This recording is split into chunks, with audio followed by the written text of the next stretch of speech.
আনাস ইবনু মালিক রাদিয়াল্লাহু তাআলা আনহু থেকে বর্ণিত, তিনি বলেন, বিশেষ কারণে একবার আল্লাহর রাসূল সাল্লাল্লাহু আলাইহি ওয়াসাল্লামকে কোনো বিষয়ে প্রশ্ন করতে নিষেধ করা হয়।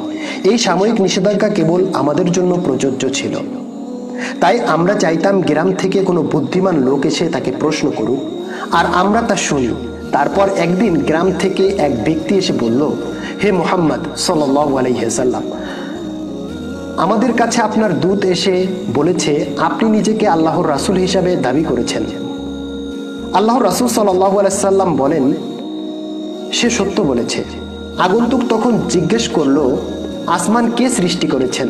তিনি বললেন, আল্লাহ। আগন্তুক আবার জিজ্ঞেস করলো, জমিন কে সৃষ্টি করেছেন? তিনি বললেন, আল্লাহ। এরপর আগন্তুক বলল, এইসব পর্বতমালা কে স্থাপন করেছেন এবং এসবের মধ্যকার প্রাকৃতিক ঐশ্বর্য কে সৃষ্টি করেছেন? তিনি বললেন, আল্লাহ। আগন্তুক জিজ্ঞাসা করল, যে মহান সত্তা আসমান জমিন সৃষ্টি করেছেন এবং পর্বতমালা স্থাপন করেছেন তার দোহাই দিয়ে বলছি, আল্লাহ কি আপনাকে রাসূল হিসাবে পাঠিয়েছেন?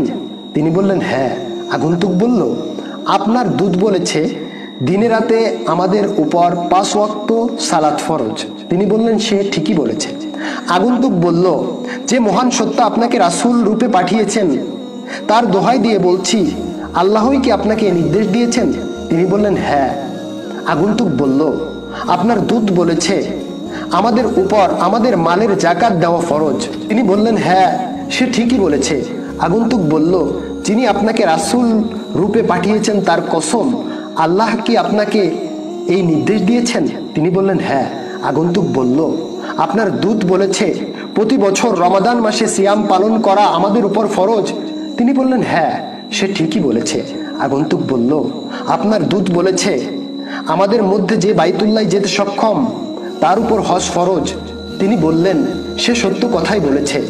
বর্ণনাকারী বললেন, তারপর আগন্তুক যেতে যেতে বলল, যিনি আপনাকে সত্য সহ প্রেরণ করেছেন তার কসম, আমি এই সব থেকে বাড়াবো না এবং কমও করব না।